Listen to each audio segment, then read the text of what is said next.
धर्मशास्त्र हमारे जीवन में। बिल्कुल सही सुनाई पड़ रहा है जी एकदम। पिताजी राम राम। ठीक है, ठीक है, बोल रहे हैं जी। हाँ, आशीर्वाद, आपका आशीर्वाद लेके मैं शुरू करना चाहता हूँ। शुरू करो। ठीक है।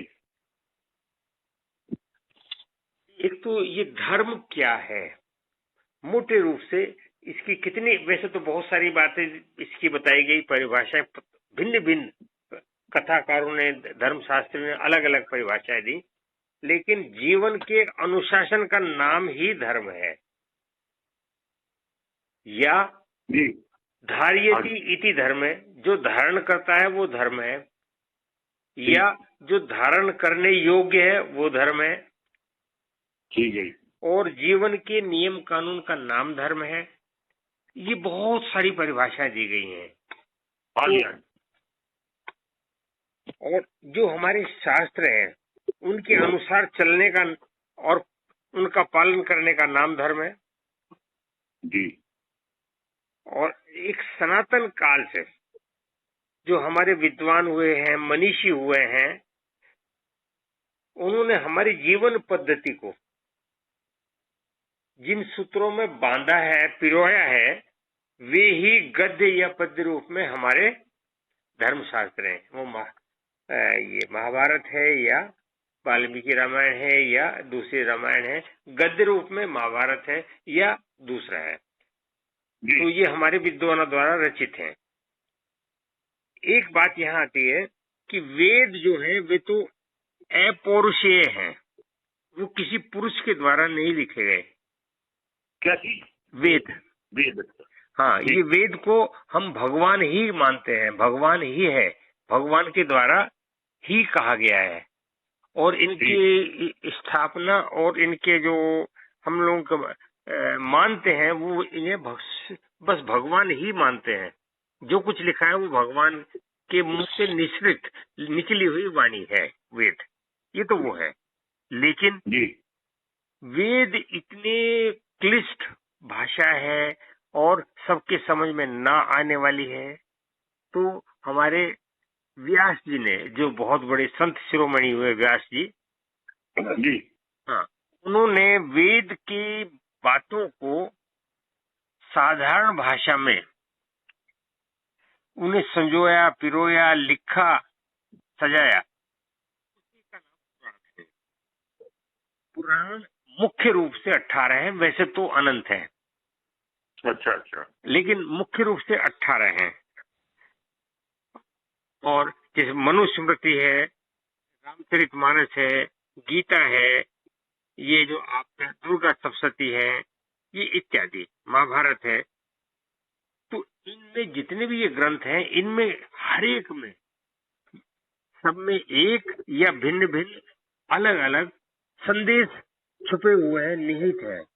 अगर हम उस संदेश को अपने जीवन में उतार लें, मान लें, अपना लें, उसके अनुसार चलना शुरू कर दें, तो हमारा जीवन सफल होगा और हमारे जीवन में धर्म की कोई एक स्थिति होगी। जी।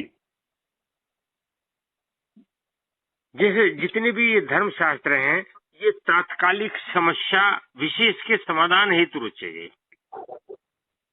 अच्छा। और बाद में ये सार्वजनिक हो गए। रामचरितमानस जहाँ हमें जीने की कला सिखाती है, जीने किस तरह से जीना चाहिए, अभी बोलूंगा इसका, किस तरह की जीना चाहिए। तो भागवत हमें मरने की कला सिखाती है कि हमें मरना कैसे चाहिए। क्योंकि गीता का एक सिद्धांत है, जो आदि शंकराचार्य ने भी कहा है कि जो पैदा होगा वो मरेगा जरूर, ये नियम है, ये ध्रुव सत्य है। तो कैसे तो जीना चाहिए हमें अपने जीवन में, और कैसे मरना चाहिए, मरने का भी तरीका बताया गया, इस तरह से मरना चाहिए जी। तो अब मैं इसके एक एक करके अलग अलग कोशिश कर रहा हूँ। रामचरितमानस, जब भी कभी पृथ्वी पर अधर्मियों का बोझ बढ़ने लगता है, राक्षसों के उत्पात इतने ज्यादा बढ़ जाते हैं, इतने अधिक हो जाते हैं, ऋषि मुनि यहाँ तक कि जल साधारण का जीना भी मुश्किल, दुर्भर, कठिन हो जाता है। तो उनकी इन कठिनाइयों को दूर करने के लिए भगवान पुरुष रूप में यहाँ आए, अवतार लिया जी। उनके यहाँ अवतार लेने के बहुत सारे कारण हैं, बहुत सारे। लेकिन असली बात यही है कि दो बार, एक नहीं दो बार, एक महाभारत के समय और एक बार त्रेता युग में, एक बार द्वापर युग का, जिसका मुझे पता है वो तो मैं बताता हूँ। ये पृथ्वी जो है गाय का रूप धारण करके और विष्णु भगवान के पास गई और वहां जाके कहने लगी गौ माता कि प्रभु मेरे ऊपर बोझ इतना अधिक हो गया कि मेरे से अब सहन नहीं होता। ये बात समझ में आई? बिल्कुल आ गई। तो उन्होंने कहा थोड़ा सा और रुको, मैं आ रहा हूँ, बोझ को उतारने के लिए आ रहा हूँ। अच्छा। दोनों बार, एक बार रामायण का हुआ, जो रामचरितमानस, राम और रावण का युद्ध हुआ, जिसे वाल्मीकि जी कहते हैं कि ऐसा युद्ध ना कभी पहले हुआ था ना बाद में होने का। ये वर्ल्ड वार सेकंड, फर्स्ट सब कुछ नहीं है उसके सामने, इतना बड़ा युद्ध था।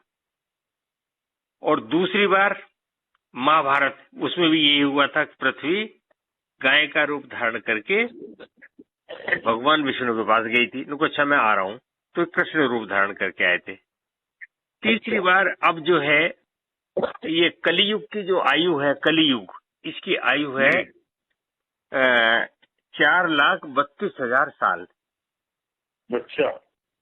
कलियुग की आयु 4,32,000, जिसमें से 5,000 अभी बीते हैं। बहुत लंबा है तो अभी जो है किस समय जब ये अपराध बहुत बढ़ जाएंगे, अभी नहीं बढ़े हैं, मुझे लग रहा है ऐसा, अभी कुछ नहीं बढ़े हैं, जब बहुत बढ़ जाएंगे, जैसे पिताजी आयु में मेरे से भी 20 साल बड़े हैं, उन्होंने और ज्यादा बढ़िया समय देखा होगा। अब मैं तब में बहुत परिवर्तन आ चुका है, लेकिन इस सने सने धीरे धीरे आता जाएगा।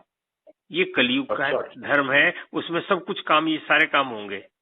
अधर्मी बढ़ते जाएंगे और जो सधर्मी है वो घटते जाएंगे, उनका जीना भी दुगुना होगा।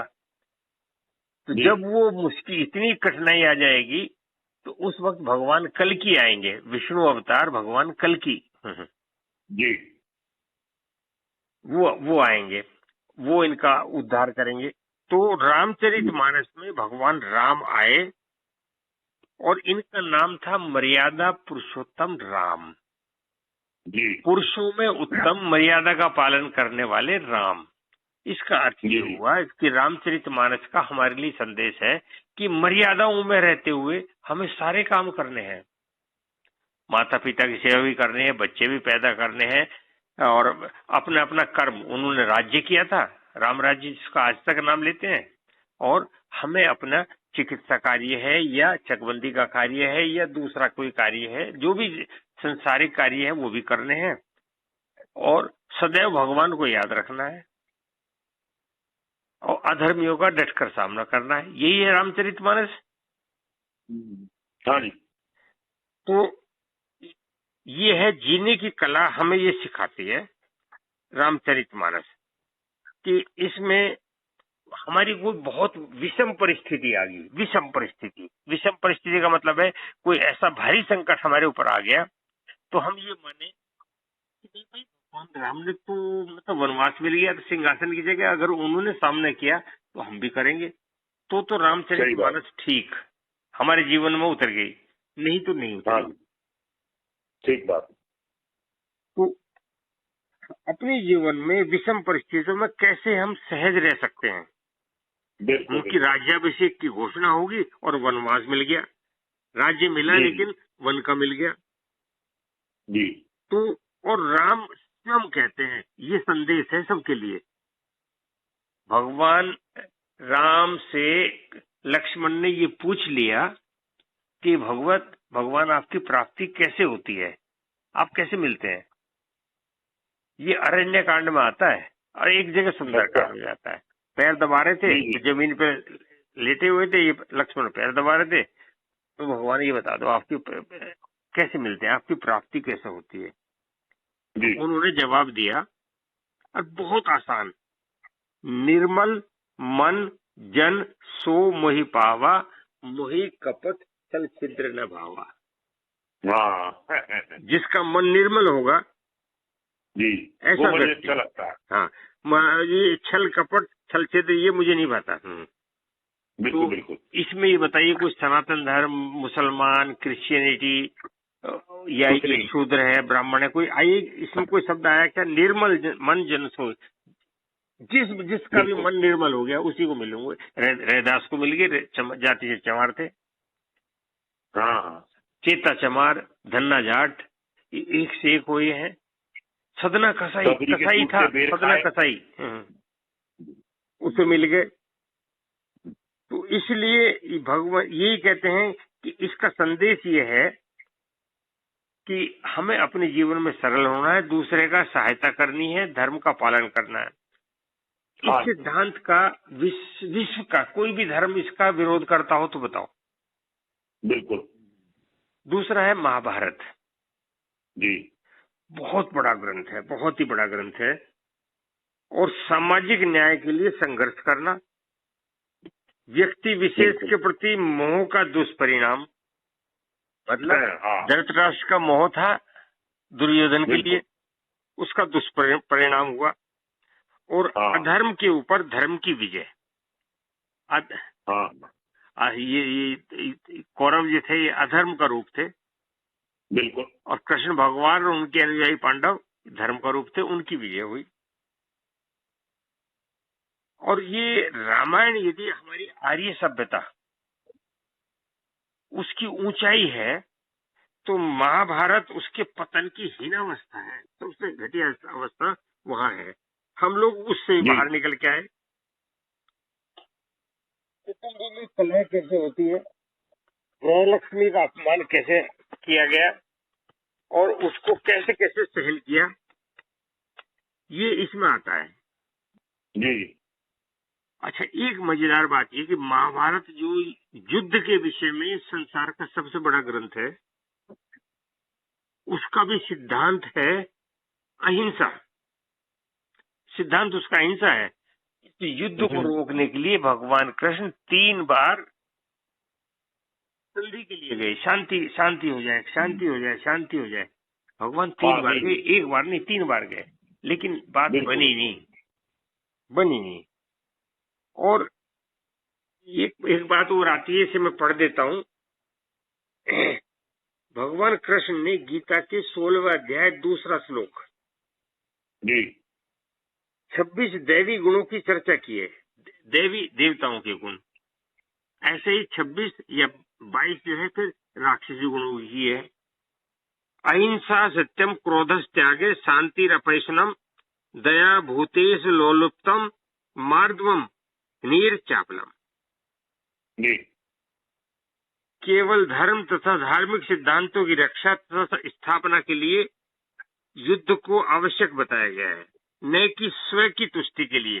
जो हम अपनी स्व की तुष्टि, अपनी संतोष के लिए दूसरे के ऊपर हमला करके, उसका अपमान करके, उसके ऊपर अधिकार जमाना चाहते हैं, वो नहीं। महाभारत का है कि नहीं, दूसरे की धर्म की स्थापना के लिए युद्ध हुआ। और अगर पता हो तो गीता का जो शुरू होता है, धर्म क्षेत्रे कुरुक्षेत्रे संवेता युयोत्सवे, धर्म क्षेत्र में ऐसा क्या हुआ, यही तो पूछा था, यहाँ से शुरू हुआ था ये। बिल्कुल। अच्छा, एक बात और महाभारत के बारे में आती है, इसके बारे में, यदि हास्ति तदन्यत्र यन्ने हास्ति न तत् क्वचित। जो महाभारत में है वही भिन्न भिन्न रूप में सर्वत्र है, चाहे वो रामचरितमानस है या बाइबिल है या कुरान है। जो महाभारत में वही अलग अलग रूप में दिखाया गया है, और जो महाभारत में नहीं है वो सारे संसार में कहीं नहीं है। अच्छा, यहाँ एक बात मैं कहना चाहूंगा, मुझे मेरे स्वर्गीय महेंद्र भाई साहब ने बताई, वो साइकोलॉजी के आदमी थे। बनारस में एक इंटरनेशनल सेमिनार हुई साइकोलॉजी की। तो बनारस हिंदू यूनिवर्सिटी के जो प्रोफेसर थे, उसमें बोलते हुए उन्होंने कहा कि भाई 3 दिन से आप अपने अपने सिद्धांत बता रहे हैं, बहुत अच्छी बात है, लेकिन मैं यहाँ एक बात कहना चाहता हूँ कि कोई भी नए से नया और पुराने से पुराना सिद्धांत साइकोलॉजी का आप मुझे बताइए, महाभारत से मैं वही निकाल के आपको दिखा दूंगा। महाभारत में जो नहीं है वो कहीं नहीं है, और जो महाभारत में है वही सब जगह है, और कुछ अलग कुछ नहीं है। अच्छा। हाँ। अब आइए, आपका जो आप जिसका पाठ करते हैं, दुर्गा सप्तशती जी। सांसारिक मोह और अनुचित आचार से उपरत उनसे छोड़ देने का, अनुचित आचार को छोड़ दें, सांसारिक मोह को छोड़ दें, उसी का नाम दुर्गा सप्तशती है। दो थे, एक थे सुरत नाम के राजा थे, और समाधि नाम के वैश्य, ये थे। जी। हाँ, ये अपने राजा जो है वो तो अपने दरबारियों के और तथा परिवार का सर्वहरण के पश्चात उनका तो दरबारियों ने दरबार लूट लिया, राज्य लूट लिया, और इन्हें ये जो समाधि नाम के ये थे वैश्य, इन्हें परिवार वालों ने धक्का देके निकाला। हाँ जी, हाँ जी।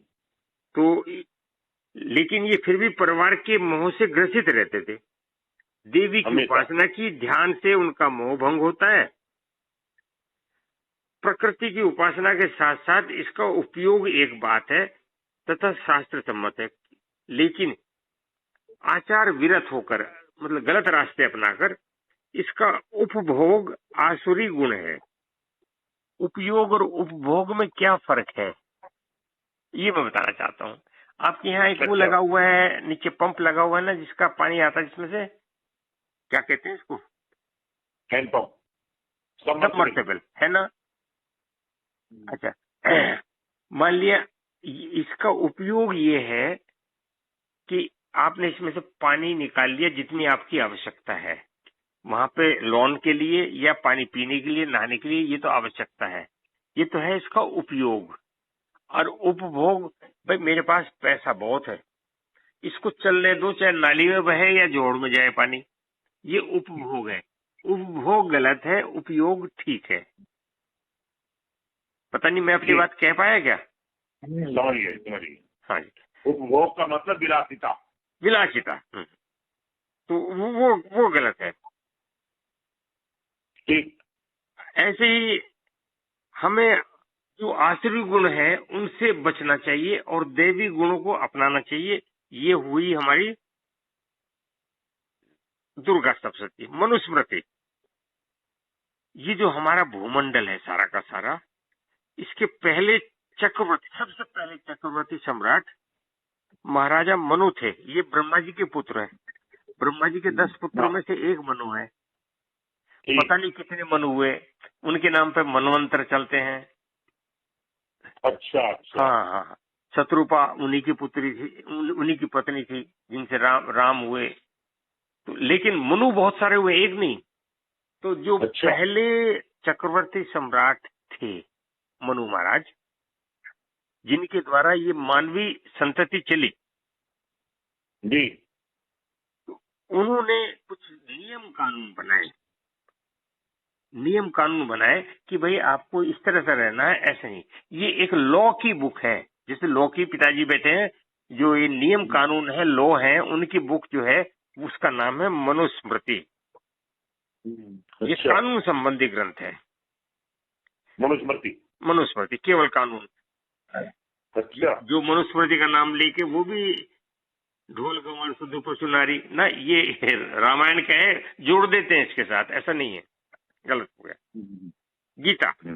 गीता में जो है कुरुक्षेत्र में धर्म युद्ध आरंभ हुआ जी, तो ये बात देखिए कि यहां से शुरू होता है कि ये धर्म क्षेत्र था, कुरुक्षेत्र था, क्योंकि महाराजा कुरु जो थे उनकी संतति थी, एक कौरव पांडव दोनों संतति उन्हीं की थी।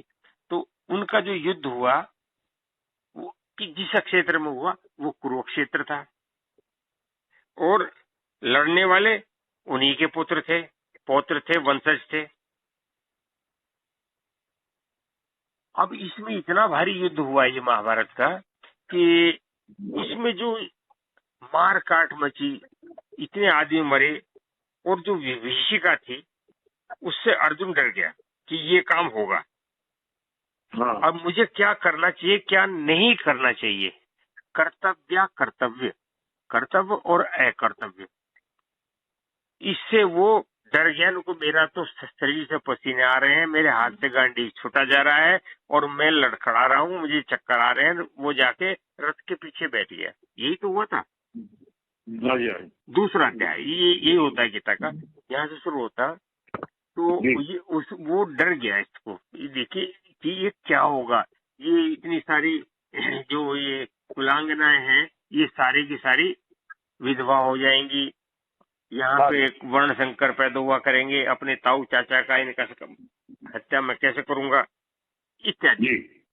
तो भगवान कृष्ण ने उस डरे हुए अर्जुन को जो संदेश दिया और उनके साइकोलॉजिकल ट्रीटमेंट जो किया, साइकोलॉजिकल, उसका नाम गीता है। अब ठीक है, वो गीता है। बिल्कुल सही। अगर वो ना डरता वहां पे तो ये गीता नहीं आती। जाकर एकदम से युद्ध करना शुरू कर देते तो भगवान कृष्ण तो साथ थे ही थे, जीतते वो तब भी, लेकिन वो डर ज्यादा गया। तो डर गया, उसका डर निकालने के लिए उन्हें ये 18 अध्याय में गीता सुनानी पड़ी। और गीता सबसे बढ़िया बात यह है, इसका नाम गीता इसलिए पड़ा कि जो गाने योग्य है उसका नाम गीता है, जिसको गाया जा सके वो गीता है, जो अपने जीवन में उतारी जा सके वो गीता है, जिससे हमारे जीवन में सार्थकता है उसका नाम गीता है। तो हमें क्या करना चाहिए क्या नहीं, भगवान कृष्ण ने अर्जुन के माध्यम से जो दिव्य ज्ञान संसार को दिया उसका नाम गीता है। कि निष्काम कर्म करते हुए भी भगवान पहले कोई काम किया निष्काम, बस जो कुछ किया वो करना था, कर्तव्य मान के कर दिया, अच्छा हो बुरा हो जो कुछ होगा, और उसे भगवान को समर्पित कर दिया। आखिर में हम यही तो कहते हैं, देव्यार्पणमस्तु, शिवार्पणमस्तु, शिव को कर दे, जो कुछ आपने संध्या की है सुबह, फिर बाद में समर्पित कर देते हैं भगवान को। ऐसे ही अपने जो अच्छे कर्म किए सब भगवान को समर्पित कर दीजिए। और अगर मन में ये एक धारणा आ गई, एक धारणा मन में आ गई कि भाई ये कर्म मुझे भगवान को समर्पित, इस कर्म का फल भी और ये कर्म भी भगवान को समर्पित करने हैं, तो गलत क्यों करूंगा, फिर गलत काम तो समर्पित नहीं किए जा सकते। सही बात। तो ये हुआ जी। इसमें एक बात आई, सुख दुखे समय कृत्वा लाभा लाभौ जय जयो ततो युद्धा युजस्य नैवम पापम अवाप्य ससी। ये दूसरा अध्याय 38वां श्लोक है जी। सुख और दुख, लाभ और हानि, जय और पराजय को समान मानकर जीवन में हम अगर युद्ध करें तो हे अर्जुन उससे तुझे पाप नहीं लगेगा, और जो कुछ करे वो मुझे सौंपता चल। अच्छा। मन है स्मरामी युद्धस्य, मेरा स्मरण कर और युद्ध कर, यही तो आया है सब जगह। हाँ जी, हाँ जी। यहाँ पे एक बात मनन करने की है, सोचने की है, और इसका संदेश यही है कि ये अर्जुन के स्थान पे आप अपने आप को खड़ा कर लो। मैंने अपने आप को कर लिया, व्यक्ति विशेष कोई भी है, व्यक्ति है, मैं अर्जुन हूँ, मैं तो अर्जुन हूँ। और ये जो जीवन है जो हम जी रहे हैं, किसी ने 80 साल का, तो किसी ने 15 साल का, तो किसी ने 150 साल का जो जीवन जिया है, ये एक महाभारत है। मैं अर्जुन हूँ, ये जीवन महाभारत है। और इसमें जो हम दिन प्रतिदिन एक एक दिन जो क्रियाकलाप करते हैं उसमें सुख दुख आदि समान भाव से देखते रहे। सुख आया, अच्छा भगवान की इच्छा थी, सुख मिला ये भी भगवान ने दिया। खाली हम ये मानते हैं कि सुख तो मेरे कारण है और दुख भगवान देता है। हे भगवान ये कष्ट मुझे क्यों दिया, ऐसा कोई नहीं कहता कि हे भगवान ये सुख मुझे क्यों दिया। कोई कहता सुना है कभी? यही कहते भगवान। तो लेकिन जो व्यक्ति सुख और दुख में समान भाव रखे, जी जो बातें मैंने पिताजी से की, अब तुम्हारे सामने बैठे हुए हैं, सुख जी दुखे समय कृत्वा लाभा लाभौ जया जयो ततो युद्धाय न पापम अवाप्यस्ति। जी इसका नाम गीता है। ठीक। पुराण, दूसरा अध्याय 38वां श्लोक। ये है जी दूसरा अध्याय 38वां श्लोक। बिल्कुल बिल्कुल हाँ, सही है। अच्छा, पुराण, वेद जी। तो अपौरुषेय है, बस खत्म कर रहा हूँ। वेद तो हाँ अपौरुषेय है, ये किसी पुरुष के जी द्वारा नहीं लिखे गए, ठीक। और जनसाधारण जनमानस की समझ से परे हैं। अतः वेद व्यास जी ने एक साधारण व्यक्तियों के लिए, सर्वसाधारण के लिए, इसे सुलभ कराने के लिए 18 पुराणों की रचना की। ठीक। एक बार नारद जी जा रहे थे, नारद जी ने देखा कि वेद व्यास बहुत उदास बैठे हैं, बहुत उदास। तो मुझे, आप क्यों उदास हैं? तो भाई मैं ये इतने पुराण लिख लिए लेकिन मन को संतोष नहीं हुआ, मन को संतोष नहीं हुआ। मुझको अच्छा, तो आप ये कृष्ण लीला का ये भागवत पुराण लिखो, भागवत अच्छा। पुराण। तब उन्होंने भागवत पुराण लिखा और उनके मन को संतुष्टि हुई। जी इसमें भी आता वही है कि दैवी आश्री संस्कृतियों का निरूपण किया गया है। जी और जैसे भागवत पुराण है, भागवत पुराण में ये बताया गया है कि भाई ये हमारे जो कलियुग के पहले चक्रवर्ती सम्राट थे वो राजा परीक्षित। राजा परीक्षित को जब ये पता चला कि अब जीवन के 7 दिन शेष रह गए बस, तो अच्छा। हाँ, वो अपना राजपाट हस्तिनापुर का छोड़ के और यहाँ आ गए चुकताल। अच्छा। और जहाँ जाके बरगद के पेड़ के नीचे बैठे, तो उधर से विष्णु भगवान ने अपने शिष्य को, अपने जो उनका अंशावतार थे सुखदेव जी, उन्हें भेजा, जाओ भाई अब तुम इनके पास जाओ, इन्हें बताओ। हाँ, फिर ये कथा सुनाई। फिर ये कथा सुनाई, ये तब था। और कथा सुनाने के बाद पता क्या चला, 7 दिन का जो सारा का सारा सारांश बता रहा हूँ। 7वें दिन परीक्षित सुखदेव जी से बोले, क्योंकि महाराज जो आपने मुझे कथा सुनाई उससे मेरी ये समझ में आया कि मैं परीक्षित, इसमें जो अंदर जीव है, हम जब तक जीवित है तो जीव अंदर है ना, इसमें जो जीव है और जो तक्षक मेरे मृत्यु का कारण बनने के लिए आ रहा है, उसमें भी जीव है, तभी तो जिंदा है तक्षक। दोनों में वो जीव एक ही है, इसलिए मौत का मेरा डर निकल गया। अब नहीं डरता मौत से। तो मौत, ये है मौत मरने का तरीका कि मौत का डर निकल जाए, मौत का डर निकल जाए। और कभी कभी पता नहीं तुमने देखा कि नहीं, मैंने तो कितने ही देख लिए कि बहुत बढ़िया आयु लेकर बहुत बढ़िया कर्तव्यों का पालन करते हुए, अच्छे पुण्यों का काम करते हुए जो यहाँ संसार से जाते हैं, एक तो परिभाषा स्वर्ग की यही है कि यहीं पे उनकी रस्सी के पीछे पीछे जो लोग चलते हैं वो यही बताना शुरू कर देते हैं, यार कितना बढ़िया है, कितना बढ़िया आदमी, ओहो इसका मतलब स्वर्ग में गया। ये एक परिभाषा है उसकी, विवेचना आती है। लेकिन जो जा रहे हैं वो सांसारिक में एक जाना चाहिए, सांसारिकता है, जाना चाहिए, लेकिन वो आपस में यार ये तो बहुत गुंडा आदमी था, बहुत बढ़िया नहीं था, इसने बहुत दुख दिए थे, अच्छा है भगवान ने उठा लिया, ये नरक है। तो हमें अच्छे काम करते हुए भगवत प्राप्ति को जाना है। और हमारे लिए यमदूत न आए, उसके लिए ये सुनते हुए, इसका मनन करते हुए, भगवान विष्णु का मनन करते हुए अगर जाए तो फिर जो है विष्णु के पार्षद आते हैं, वैकुंठ से विमान आता है, उसमें बैठ के जाएंगे। तो ये हमें सोचना है हम कौन सी बात चाहेंगे, ये चाहेंगे कि ये चाहेंगे। वैसे ही हमें आचरण करना चाहिए, वैसे ही आचरण करना चाहिए। हाँ, ये है मुक्ति का साधन, ये मुक्ति का साधन है। बिल्कुल समझ गया मैं। हाँ, जय श्री राम। बहुत बढ़िया, बहुत बढ़िया, बहुत बढ़िया, बहुत बढ़िया। जरा पिताजी से बात करो। हाँ बिल्कुल, उपयोग और उपभोग, कितना बढ़िया विवेचन करा, कितना बढ़िया विवेचन। हाँ,